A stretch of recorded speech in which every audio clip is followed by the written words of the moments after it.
Back again. It's your boy Dame. Subscribe to Dame's World on the YouTube. Follow me on IG with Dame Hamilton. It's story time again. Episode 6, which means we are 9 days away from the first year anniversary of my first book, The Beauty of Being Wrong. You feel me? The first 5 chapters already have been posted on YouTube as well as Instagram. Go check them out. This story time is chapter 6, which is the beauty of argumentation. And I've said before, like, the beauty of being wrong. Most people don't like feeling wrongness. So a lot of these titles and these chapters will sound counterintuitive. We associate arguing and argumentation as bad. We got in an argument and I don't like to argue. But when somebody makes an argument and somebody else makes a contradicting argument, they're engaging in an argument which doesn't have to be necessarily bad. It can be fruitful. You can gain from argumentation. What I've noticed in today's society is our method of arguing is usually to be right, to propel our belief over another person's belief, which essentially is the lowest form of argumentation. When you go into something knowing that you don't know, you have the potential, the capacity to open your mind past uh your predisposed beliefs. So, chapter 6, the beauty of argumentation. I'm gonna start from the top, and then we're gonna work our way down. Much of the credit behind our society's ability or inability to accept the possibility of being wrong goes to how we engage in arguments. Argumentation has taken a turn for the worse, and it's not because argumentation itself is necessarily a bad thing. It's because the subjects who are involved in it fail to realize that an argument ensues only because the topic about which they are arguing is unsubstantiated. I have to repeat that. So again, argumentation is not a bad thing, but how we use it is bad because the subjects who are involved in it fail to realize that an argument ensues only because the topic about which they are arguing is unsubstantiated. So what that means is the potential, the capacity for an argument to even happen is only out of the nature of the topic being unfounded, not proven, not validated by something, a principle that is presented through us externally. Like I always say, I will repeat, 2 plus 2 will always equal 4. Me and you not gonna argue as to whether or not 2 plus 2 equals 4. We're not going to argue how many sides a square has, how many sides a triangle has. These things will never be argued in the history of humanity. However, if it can be argued,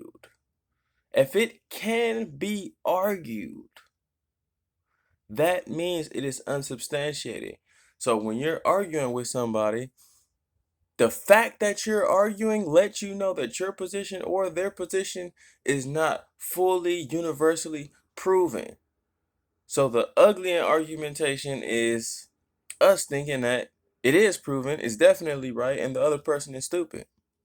The beauty in argumentation is knowing that principle that we're not going to argue about the existence of the sun. We're not going to argue about uh, what state Las Vegas is in. Some things are just irrefutable on the surface. I call these human truths, and it's a distinction. Human truths from non-human truths. The human truths, Barack Obama was a 44th president. Donald Trump was a 45th. These are irrefutable. Now, your opinion on who's better between Kobe or LeBron, or who's the best pitcher in the MLB, or what political ideology is the best for society, all these things are able to be argued, which means you don't have the right answer. Naturally, anything that can be argued doesn't have one definitive answer for humans to seek out. That must be known. So, just sit and ponder on that for a second. If what we were arguing about was concrete, there'd be no plausible way to even argue. As a consequence, there would have to be one possible, mutually agreed upon answer that is void of contradiction. These are what I like to call human truths I just spoke of. Human truths are the things within the world that remain apparent or non contradictory through all of human existence. They are also facts based on a construct created by humans to place labels whenever we feel necessary. A human truth is bound to human experience. Therefore, human truths are valid only to us humans and unfounded on a universal scale. Here are some human truths from both the former and the latter to help give you a better perspective about what I'm talking about. Human truths through direct experience. So like any human that lives can attest to these truths right here. You can sense. So if you're watching this, you have sensibility. We're not going to deny that. You need water. If you're watching this, based on what I know as a human, you need water. You live in a material world, which is part and parcel. There's an immaterial realm you can tap into, but for the most part, you're an object of matter. You live in a material world. This is a human truth through direct experience. You exist. Another human truth through direct experience. Human truths created. Human truths within created construct. Barack Obama was the president. Kobe Bryant won 5 championships.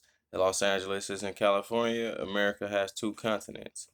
Human truths within create. What is a created construct? Meaning we made up what California is. To distinguish California from Mexico or Vegas or these regions is something that we've constructed.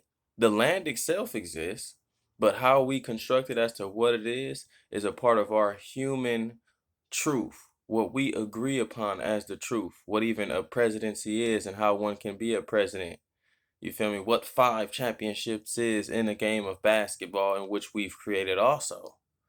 So these things are irrefutable. Anything outside of that, human truths and human truths through experience and human truths through construct, anything outside of that are able to be argued.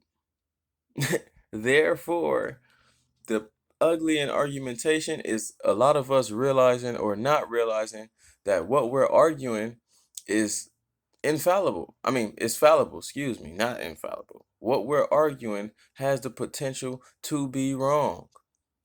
So it's a quick switch when it comes to the ugly of argumentation. If you want to realize the beauty of argumentation rather than the ugly, you just flip that switch of realizing that, okay, because I'm even arguing this,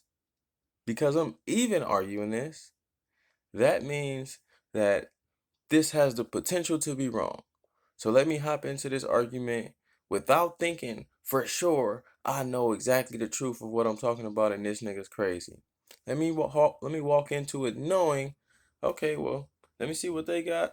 I have my opinion, but it's subject to change depending on the information I get.